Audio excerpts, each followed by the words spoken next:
नमस्कार।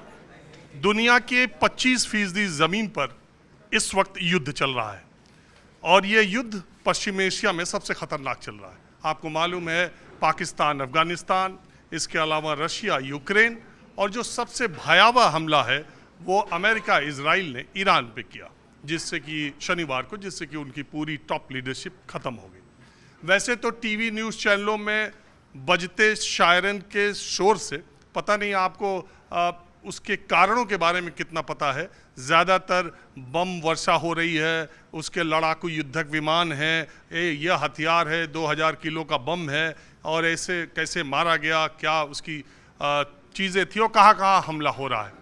आज मैं एक ऐसी जगह पर आया हूँ जहाँ आपको इसके कारणों का, इसके भविष्य का और विश्व व्यवस्था किस तरीके से बदल रही है, खाड़ी देशों के बीच में ईरान कैसे अलग थलग पड़ गया, चाइना और रशिया मुंह से बोलने के अलावा उनकी अभी प्रतिक्रिया क्यों नहीं आ रही, और अमेरिकी राष्ट्रपति ट्रंप के सामने दुनिया के लोग कुछ बोलने से क्यों कतरा रहे हैं, या अमेरिका और इजराइल के साथ ही ज़्यादा दुनिया खड़ी क्यों दिख रही है। ये सब जानने के लिए मैं शुभ्रा रंजन जी की क्लास में आया हूँ। और ये जो बच्चे हैं आप देख रहे हैं, ये सिविल सर्विसेज की तैयारी करते हैं, और ये जो सब्जेक्ट है, अगर आपका दुनिया की राजनीति में इंटरेस्ट है और अगर आप प्रतियोगी परीक्षाओं की तैयारी कर रहे हैं तो आज का क्लास आपके लिए बहुत अहम होगा। शुभ्रा रंजन जी किसी परिचय की मोहताज नहीं है। इंटरनेशनल रिलेशन और पॉलिटिकल साइंस यानी राजनीति शास्त्र पर जो चुनिंदा चेहरे देश में है,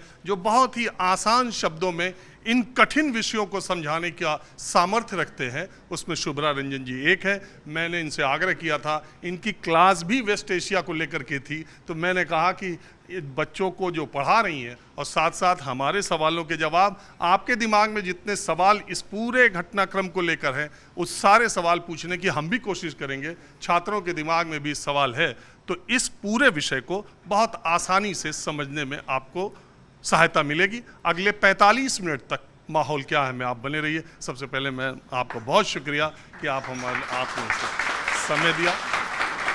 हम शुरुआत इसी से करते हैं मैम कि ये जो कुछ भी हो रहा है, 25% ज़मीन पर युद्ध हो रहे हैं। हम भारत में समझे अपने को, ये लोग समझ रहे हैं कि हम बहुत सेफ जोन में सब कुछ है, लेकिन इसका असर बहुत जल्दी हम पर भी पड़ेगा ही किसी न किसी तरीके से। अभी हम आ रहे थे रास्ते में, हमने सुना कि यूरोप में 22% गैस के दाम बढ़ गए। तो पहले हमारे पे हमारी रोज़ाना की ज़िंदगी में इसके क्या फ़र्क पड़ने वाले हैं आने वाले दिनों में? देखिए, जब भी मध्य एशिया में संकट होता है, क्योंकि हमारी डिपेंडेंसी एनर्जी ट्रेड को लेकर के है, और हमारा सबसे जो इम्पोर्टेंट है वो इंडिया का डायस्पोरा है और वहाँ से रेमिटेंसेस आना, तो stability of West Asia is directly linked to India security. तो वो इफ़ेक्ट होगा, लेकिन फिर भी मुझे ऐसा लगता है कि लॉन्ग टर्म में जो भी चेंजेस आए हैं वो शायद इंडिया के फेवर में बैठेंगे, बिकॉज एट प्रेजेंट इंडिया के बहुत सारे प्रोजेक्ट्स थे जो पेंडिंग हैं, जैसे IMEC कॉरिडोर का प्रोजेक्ट है, I2U2 का प्रोजेक्ट है, तो शायद आगे जा कर के this is I see as a favourable development. And the second thing is कि आप सबसे इम्पॉर्टेंट है, जैसे जो एक आप टेररिज्म का एक मुद्दा है, तो शायद ग्लोबल ट्रेंड काउंटर टेररिज्म के में कुछ इस तरीके के डेवलपमेंट्स हो सकते हैं जो इंडिया को फेवर करें। तो मैं short term challenge but long term I see things are moving in India's favour. अभी मैम, ईरान पे जब हमला किया इजराइल ने, अमेरिका ने, तो दुनिया के मुल्क उस तरह से सामने नहीं आया, लेकिन ईरान ने बदले में जब गल्फ़ कंट्रीज़, ये UAE में, दुबई में, बहरीन में, कुवैत में जब हमले करने शुरू कर दिए, अब पूरा यूरोपियन यूनियन बयान दे रहा है, फ्रांस बयान दे रहा है कि नहीं, हम आपके साथ खड़े हैं। ईरान जैसे लगता है कि बिल्कुल अलग थलग और अकेला पड़ गया। हाँ, ईरान मतलब ईरान का जो आइसोलेशन है वो क्लियर है। इसके साथ साथ ये बात भी क्लियर है कि जो अमेरिका है उसका रीसर्जेंस आप कह सकते हैं, बहुत समय से ऐसी बातें चल रही थी कि डिक्लाइन ऑफ यूएस, लेकिन मैं हमेशा ऐसा मानती हूँ कि यूएस का डिक्लाइन इतना आसान नहीं है, बिकॉज मैं क्लास में भी हमेशा पढ़ाती हूँ कि US is a land of manifest destiny, and Bismarck has once said that God takes special care of orphans, drunkards and Americans. तो America continues to be a super power and it is very very resilient. और मुझे लगता है कि ये सारा जो एक तरीका है, जैसे शुरुआत में ऐसा लग रहा था कि ईयू इनके साथ में नहीं है, यूरोप ब्रिटेन इनके साथ में नहीं है, लेकिन मुझे लगा कि ये एक स्ट्रैटेजिक अप्रोच था, बिकॉज जो वेस्टर्न वर्ल्ड है हमेशा मैंने ऐसा देखा है कि रेस प्लेज अ रोल, और ईयू और यूएस में अगर हम भी ऐसा समझते हैं कि उनके बीच में कोई बहुत बड़ा डिवीजन है, तो वो ऐसा होता नहीं है। और हमेशा Americans play the role of bad cop and Europeans play the role of good cop. और अमेरिका की ये जो शक्ति का प्रदर्शन हुआ है, शायद it is good to balance the rise of China, it is good to balance the forces आप कह सकते हैं। जैसे ईरान है, बहुत सारे लोग कह रहे हैं कि इंडिया को एक स्ट्रॉन्गर पोजीशन लेनी चाहिए, लेकिन जब भी इंडिया का क्रिटिकल इश्यूज रहे, फॉर एग्जांपल कश्मीर रहा, तो कभी ईरान से हमारा बहुत फेवरेबल पोजीशंस नहीं रहे। And I always believe it is a time to take sides, whichever side you will go, आपका कॉस्ट एंड बेनिफिट हैं, and it is always safer and better in terms of India की। अगर हम defence देखें, हमें जो technological need देखें, तो it is better to be on the side of Americans. वो लग भी रहा है अभी हमारा जो पिछले 2 दिनों से सरकार का जिस तरह का रवैया है, और हम नेतन्याहू से प्रधानमंत्री बात करते तो उसकी जानकारी होती है, लेकिन तो उससे लग भी रहा है कि इंडिया एक side, it is a time to take side. और इंडिया की जो वेस्ट एशिया पॉलिसी है वो हमेशा बहुत प्रोफेशनल रही है। वेस्ट एशिया एक ऐसा क्षेत्र रहा है जहाँ पर लोगों को लगता है कि सबसे ज़्यादा चैलेंजिंग एनवायरनमेंट है, लेकिन वेस्ट एशिया में ही हमारी जो फॉरेन पॉलिसी का सक्सेसफुल इवोल्यूशन हुआ है। कोइंसिडेंटली अगर आप देखें कि आफ्टर इंडिपेंडेंस जो फर्स्ट इशू था जो इंडिया को डील करना था और जिसमें इंडिया की पोजीशन ली गई, 47 में इंडिया इंडिपेंडेंट हुआ, 48 में इजराइल का निर्माण हुआ। तो very first issue was related to West Asia. West Asia में जो मल्टीपल पोल्स हैं उनके साथ हमने चीज़ों को मैनेज किया।